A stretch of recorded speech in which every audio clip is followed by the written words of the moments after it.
Welcome to the Book Show, a celebration of reading and writers. I'm Joe Donahue. Michael Connelly is the author of 40 previous novels, which include the Harry Bosch series, the Lincoln Lawyer series, and the Renee Ballard series. A former newspaper reporter who has won numerous awards for his journalism and his novels. He is the executive producer of 4 television series: Bosch, Bosch Legacy, The Lincoln Lawyer, and Ballard. It is a great pleasure to welcome Michael Connelly to this week's book show. Thank you very much for being with us. What a delight to have you. Thanks for having me back. So, give me a sense of the Mickey Howler story, where we are now, and coming to this point of working on a civil case. Well, in the last time we saw him was a book called Resurrection Walk, and when he finished that book, or when I finished that book, in the last few pages, Mickey comes to a realization that he needs to have a major pivot in his life. He has to find a new direction, and so a few years have gone by since that book came out, and now we find him as a public interest lawyer, where he's now kind of the aggressor or the prosecutor, if you will, in a series of lawsuits, and we center on one in this book against, as you say, a big AI tech giant. He seems to transition to this relatively well in the sense of the learning curve is not that great.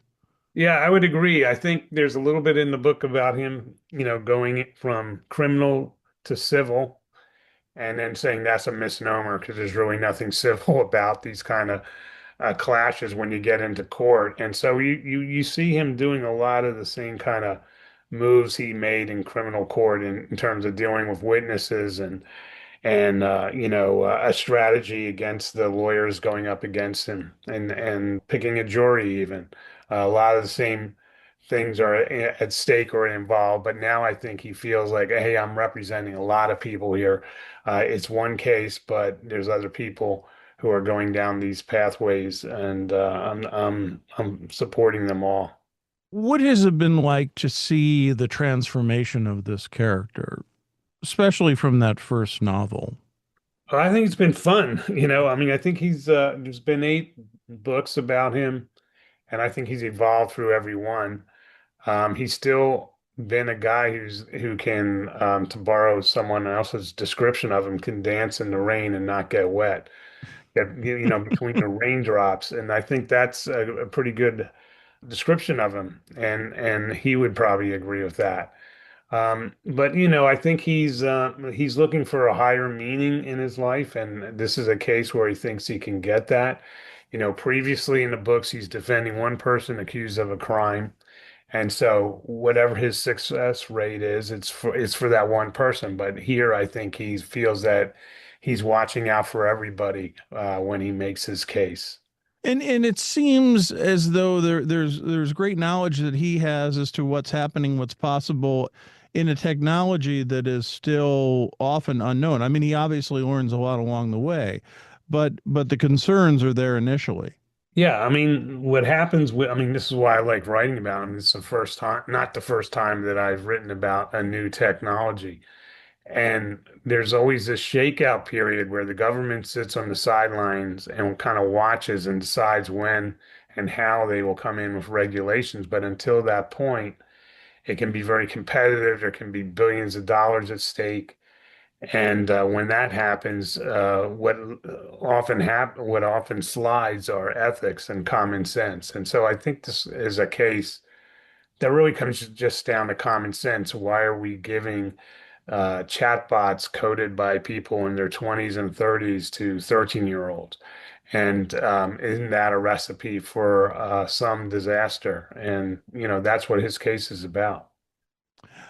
Given that AI is changing every day, at what point do you dive in and say, okay, well, now would be the time to write about that. Now would be the suitable time to write, where it's still somewhat people know about it, and yet there is the Wild West is still somewhat applicable. I can only tell you my story on this one. About 4 years ago, there was a case in the United Kingdom where a young kid jumped over a wall at one of the palaces with a crossbow, and he was going to hunt the queen, shoot the queen with an arrow. And he was, quickly apprehended. Nothing happened. But when they delved into what motivated this, they found he was urged by a chatbot. So when I saw stories about that, I thought like that is really interesting, and we're probably going to get more of these type of cases. And then last year there was another case, a really sad case, where a kid committed suicide, and that spawned a lawsuit against a large tech company that created the chatbot that this kid was very immersed in, and was, committed suicide because his chat companion, told him we could live in eternity in this other world. So that spawned a lawsuit. I got that lawsuit. I got a copy of it. It was very long because it had a lot of transcripts of the discussions he had with his robot. It was almost like a blueprint. So that when I read that lawsuit, I said, okay, now I'm going to write about this part of technology. And as you said, it's still shaking out. AI is moving so fast, and you see a lot of stories about this. My biggest worry when I was writing this, would it have any relevance when the book finally came out? Right. And so that was a risk. But we moved pretty quickly. I finished writing this book earlier this year, and it came out in October. So I think I beat the antiquity of it. Yeah, the issues are the issues. You have one where you're writing about an ethicist that you find an ethicist is working at the AI company, and the person that Mickey is talking to, who we'll get to in a second. All these AI companies have them now. A lot of the time, it's simply for window dressing, CYA stuff, but sometimes not. Technically, they're supposed to monitor ethical standards and guardrails in the development of their AI programs and products. Have you found that? I mean, the one thing you would hope that over the time since you've written the book that has improved, but it doesn't seem to be going in that particular direction. Yeah, I mean, the frequency of stories of these kind of tragedies is increasing, and so that to me is the biggest measuring stick. The case of the boy who committed suicide in Orlando, like, got lots of press because it was almost unique. Now that kind of story is not unique anymore. And almost, I don't think a week goes by that you don't hear about something, a near atrocity that was avoided or one that wasn't avoided. And so we're still in uh, that period where, as you say, or as I say in the book, or as Mickey says, it's kind of the Wild West. Michael Connelly is our guest on this week's book show. The new novel is The Proving Ground, a Lincoln Lawyer novel, and it is out from Little Brown. You bring in Jack McAvoy and returning as both an observer and a participant. What makes him the right character to pair with Mickey Howler of wanting to write a book, but also, and correct me if I'm wrong on this, but also agreeing to a lot of the parameters that Mickey sets down and saying, oh, okay, that's fine. I'll go with that. Jack, it was kind of interesting because Jack is the character. He's a journalist or former journalist now that I've always used when I want to explore a new technology. So I wrote a book about him way back 30 years ago, when there was this new thing called the internet. And then I used him to write about DNA analytics and data, the cloud, and things like that in prior books. So this was, this AI stuff was a prime uh, technology to get him involved in. But I wanted to do a legal case, so I gave the story to Mickey Haller, and then I thought, let's find a way, or let me find a way to bring Jack into it because this is his thing. This is a pitch over the plate to him. And I think he could be helpful to someone like Mickey Haller, who, as you said, is learning about this fast-moving science as it's happening. And the fact that he has very specific things that he wants and doesn't want, and having a journalist around while he's doing the case. Jack is up for all of that. He agrees to all of those conditions, which I think journalistically speaking, I think you would agree is rare. But in this case, it's really interesting because they both seem to be on that same page. Yeah, I mean, I think he sees the greater possibility here. I'm talking about Jack, that he does have to like sign away his life almost. But it's either a take it or leave it. And I think he knows this is a watershed case, just as the real case that spawned the lawsuit that inspired this, I think will be a watershed case when it gets to trial because I've been tracking it and I know what's going on there. And a lot of the moves made in that case were made here. So I mean in the novel. But to get back to Jack, I think it was he did take a take it or leave it proposition, but I think he saw the possibility of what this could be. His role really evolves as he digs into the discovery documents, and that is a journalistic instinct, right? And it certainly helps with the unfolding of the plot. Yeah, I think he is a journalist idea that a lot of stuff could be hiding in plain sight. And Mickey Haller comes to him and says, "Look, I'm drowning in the discovery of this because they've tried to drown me with so many documents and so forth that I've asked for in discovery." And he knows Mickey is smart enough to know I need an expert to start looking at this stuff, and it looks like Jack McAvoy might be that expert. So he kind of turns him loose on the 12 terabytes of discovery, which is just an awesome amount of work. And he very quickly kind of looks beyond the beyond and gets a very significant clue by just looking at who has been left out of emails. So even though it's a big technological company and all the stuff is going on, Jack makes a critical get by just checking on emails. And you introduce a whistleblower to this, and it's fascinating because those insights become pivotal. And I'm curious as to what interested you in looking at the risks and the pressure faced by someone who is working for the tech company but realizes that trouble is brewing. Yeah, I mean that's the world of the ethicists that they're not necessarily I mean, they're hired by this company, but they're not supposed to be the company's friend. They're not supposed to rubber stamp everything. They're supposed to hold up the stop signs. And that's got to be a very difficult position to be in, when you're working for that company and you're paid by that company and you hope to advance and get raises and all these type of things.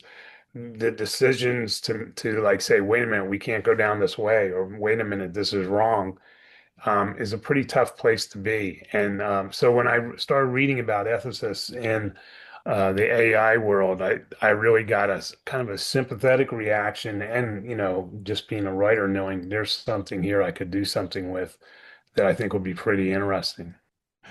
Tell me about the cage of that being the headquarters, if you will, of Mickey Holler and what he is working on with those on his staff.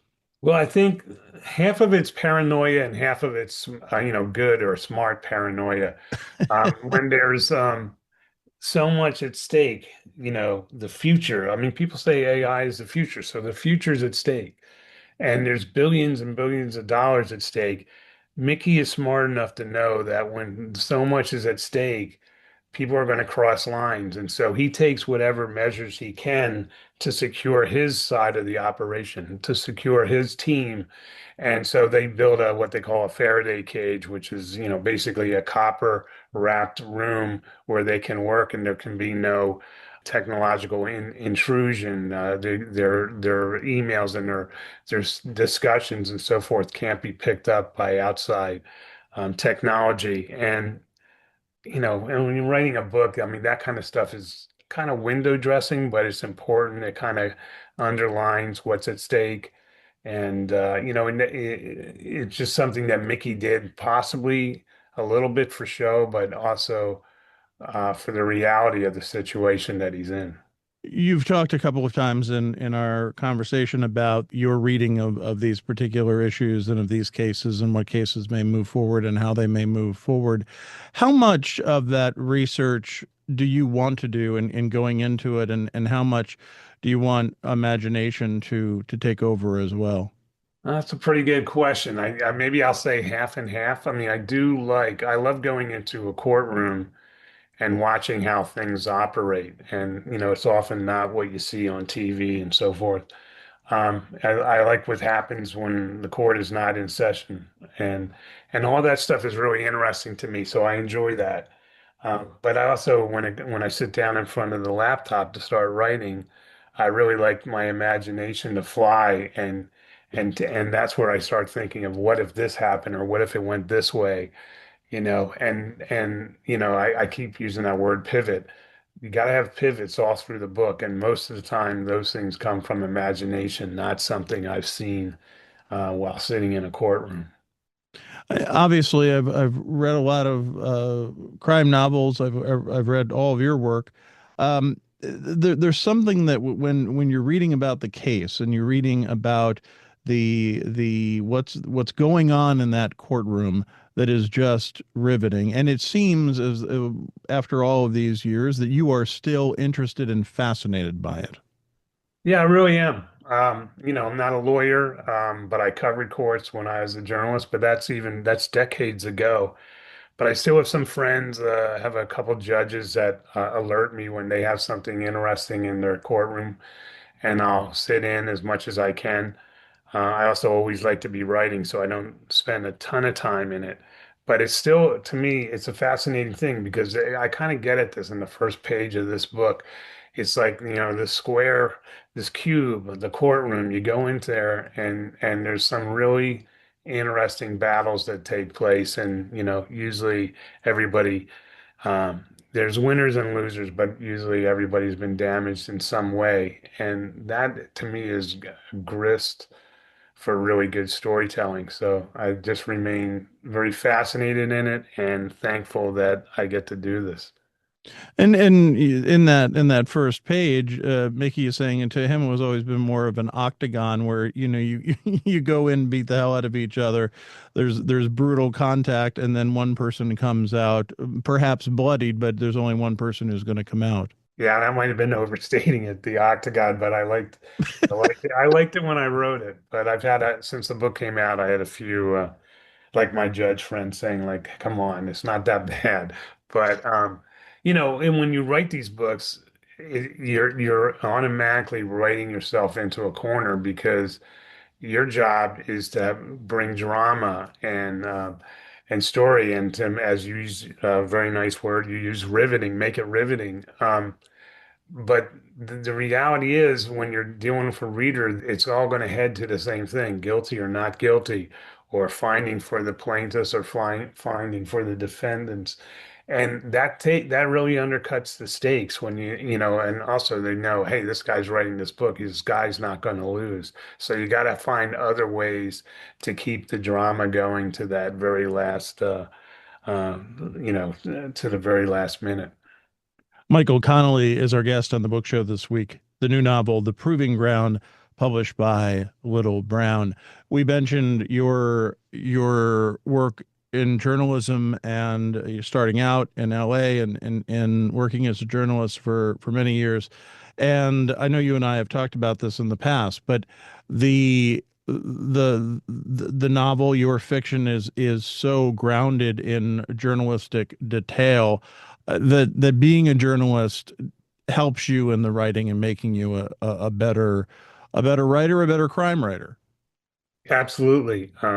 Yeah, we wouldn't be having this conversation if I hadn't spent those years as an ink-stained wretch, as they called us back then. Um, the yeah, I mean, it not only it gave me so many things. It gave me a work ethic that I write every day. I don't get writer's block because you just don't have that when you're working at a newspaper. It gave me a writing style, the less is more writing style, and I think it gave me an ear for dialogue and an eye for detail. And I think that's one of the clear things that readers are looking for. They're just looking for truth, and even though they're reading fiction. And so when I can explain a little bit about how a system works or doesn't work, a legal system works or doesn't work, I think that's a way of connecting to readers and keeping them so they'll check out your next book.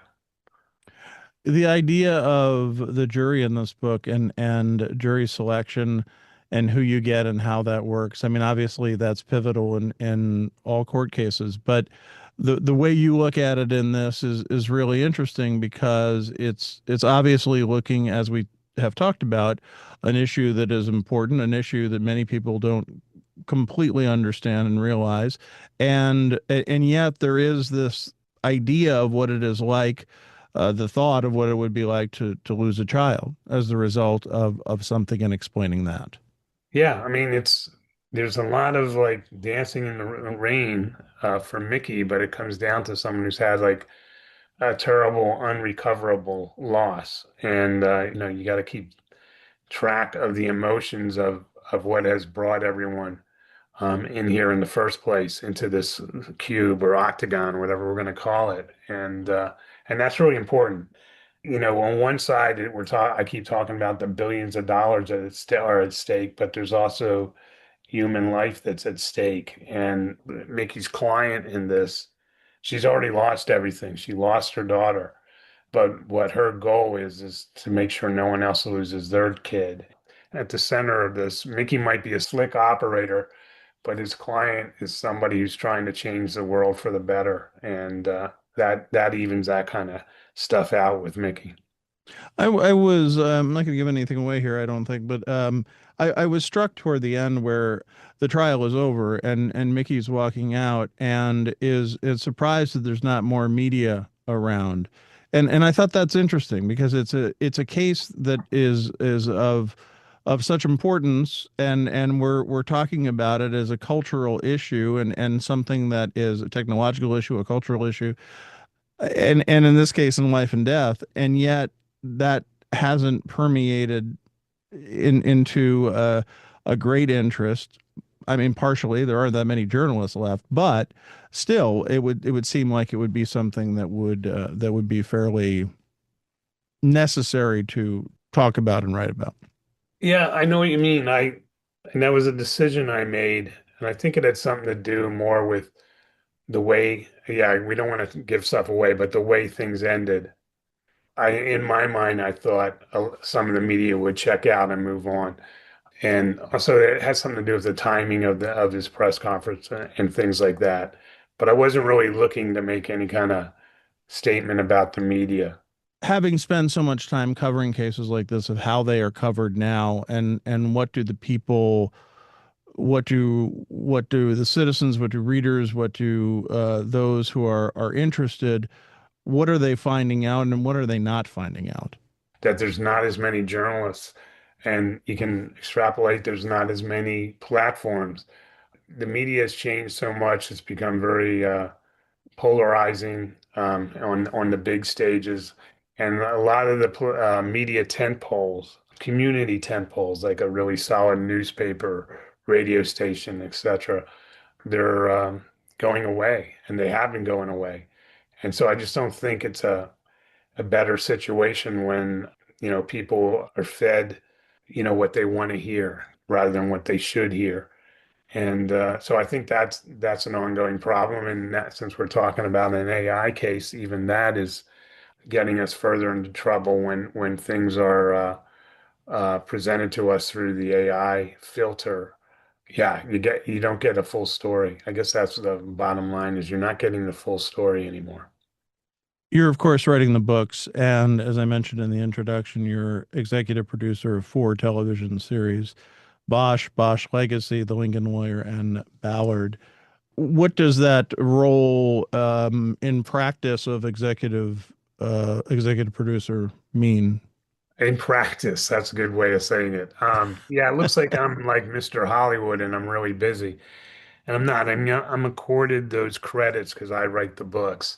And they can mean anything. I know of executive producers. I mean, I one time had an executive producer on the first Boss show for 3 or 4 years, and I never even met him.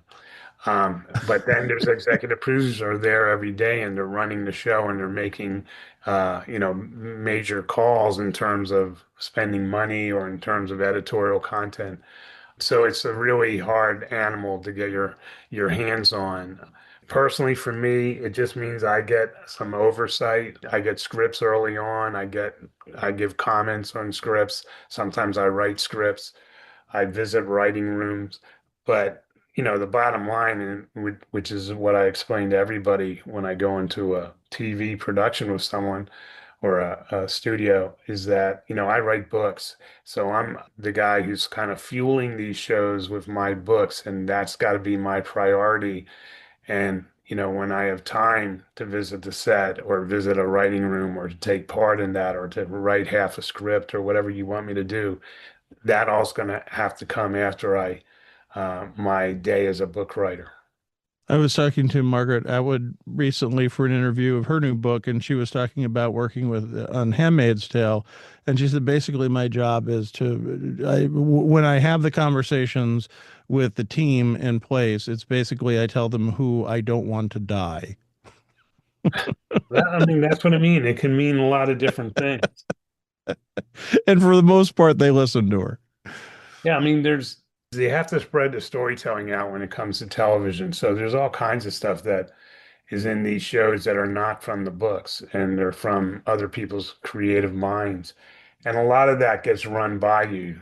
I'm the keeper of Harry Bosch or I'm the keeper of Renee Ballard, and I want to make sure that that stays intact. But when they bring in other characters or they come and say, for example, this character is going to be gay, are you okay with that? That kind of stuff is, run by me all the time. Most of the time, I just say whatever you want to do, unless it comes to the main character. It's a very lucky position to be in, where you can kind of call your own shots in terms of what kind of time you put into it and where the level of questions you want to be filtered out before they get to you. Michael Connelly is the author of the new novel, The Proving Ground. It is published by Little Brown. Michael, it's always a pleasure to speak to you. Thank you so much for spending time with us. Thanks for having me again. Michael Connelly is the author of the new novel, The Proving Ground. It is published by Little Brown. Thanks to our producer, Sarah LeDuc. Write to us at book@wamc.org. The latest on National Productions programs is available via the Airwaves newsletter at wamc.org and on social media at WAMC Radio. Bookmark us for next week.